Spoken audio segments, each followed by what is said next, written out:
Assalamualaikum warahmatullahi wabarakatuh.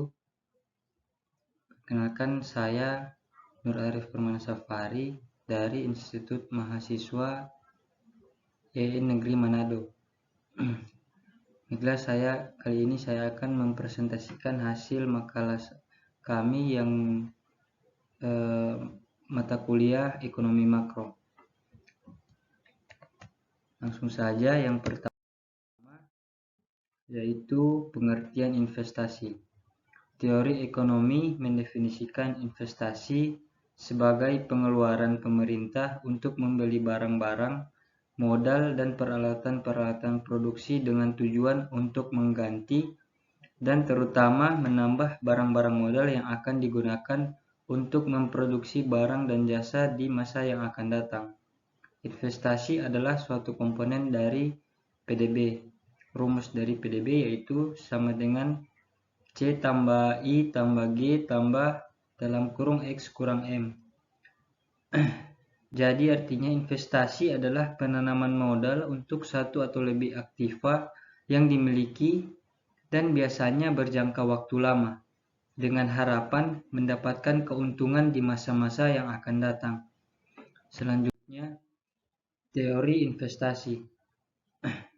Dalam jangka panjang, pertumbuhan investasi berpengaruh pada bertambahnya stok kapital dan selanjutnya menaikkan produktivitas. Di negara yang tingkat penganggurannya tinggi, seperti Indonesia sekarang, angkatan kerja yang menganggur dapat dimanfaatkan sebagai sumber pembentukan modal. Adapun teori yang lain yaitu teori neoklasik, di mana teori neoklasik ini menekankan pentingnya tabungan sebagai sumber investasi.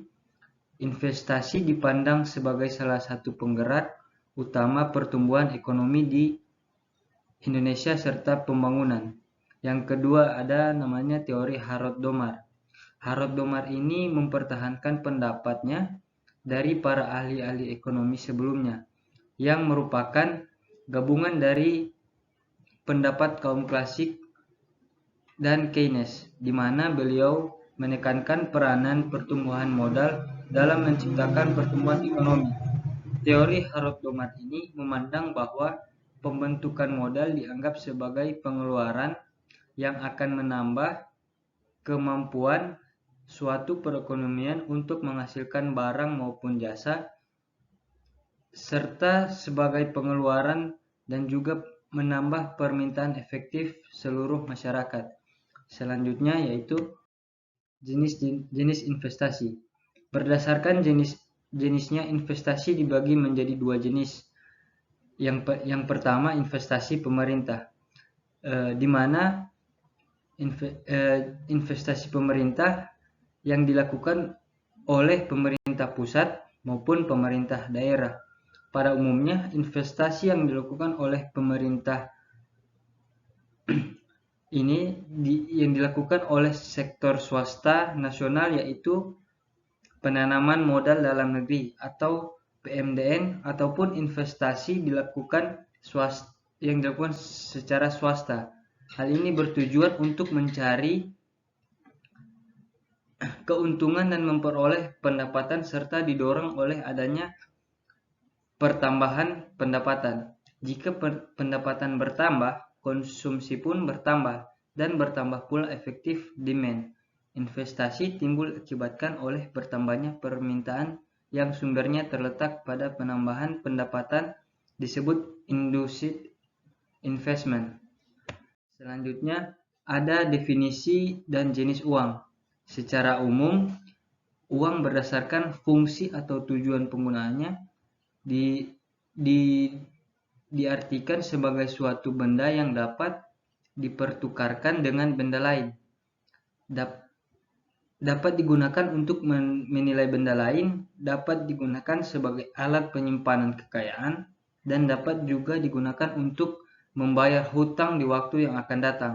Sementara itu, Samuelson mengemukakan definisi uang sebagai media pertukaran modern dan satuan standar. Untuk menetapkan uang dan kebijakan moneter selalu menjadi diskursus menarik untuk diperbincangkan dalam kajian ekonomi Islam.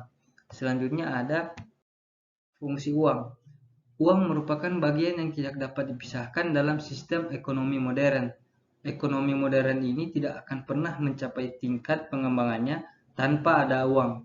Uang dalam roda pembangunan ekonomi, ibarat sebagai roda dalam pusaran industri.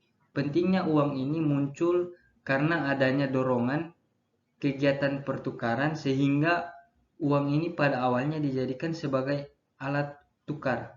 Namun, sejalan dengan perkembangan peradaban manusia dalam memenuhi kebutuhan ekonominya, maka fungsi uang tersebut telah berkembang dan dapat diklasifikasikan menjadi 4 fungsi, yaitu sebagaimana yang diumumkan oleh Rifai dan kawan-kawan. Yang pertama, fungsi uang yaitu alat tukar, yang kedua alat penyimpanan, yang ketiga satuan hitung atau alat pengukur nilai, yang keempat ukuran standar untuk pembiayaan yang tertunda. Selanjutnya ada pengertian dan peran bank dalam ekonomi. Ditinjau secara umum, bank dalam melaksanakan kegiatannya mempunyai peranannya sebagai pencipta uang dan penampung uang masyarakat. Sehubungan dengan itu, menurut Adi Warman Karim, perbankan adalah satu lembaga yang melaksanakan 3 fungsi utama, yaitu yang pertama menerima simpanan uang, yang kedua meminjamkan uang, yang ketiga memberikan jasa pengiriman uang. Bank ini sebagai salah satu lembaga keuangan yang paling penting peranannya dalam masyarakat. Adalah lembaga keuangan yang usaha pokoknya memberikan kredit dan jasa dalam lalu lintas pembayaran dan peredaran uang. Di sini kita bisa lihat betapa pentingnya kaitan antara bank dan uang. Oleh karena pada dasarnya bank adalah satu lembaga yang berniaga uang. Selanjutnya ada jenis-jenis bank. Jenis-jenis bank yang pertama yaitu ada bank sentral, di mana bank yang tugasnya ini di dalam menerbitkan uang kertas dan logam sebagai alat pembayaran yang sah dalam suatu negara dan mempertahankan konversi uang dimaksud terhadap emas atau perak atau kedua-duanya. Yang kedua ada bank umum, yaitu bank yang bukan saja dapat meminjamkan atau menginvestasikan berbagai jenis tabungan yang diperolehnya, tetapi juga dapat memberikan pinjaman dari menciptakan sendiri uang giral. Yang ketiga itu ada bank perkreditan rakyat atau BPR, di mana bank ini melaksanakan kegiatan usaha secara konvensional atau berdasarkan prinsip syariah yang dalam kegiatannya tidak memberikan jasa dalam lalu lintas pembayaran. Yang terakhir ada bank syariah.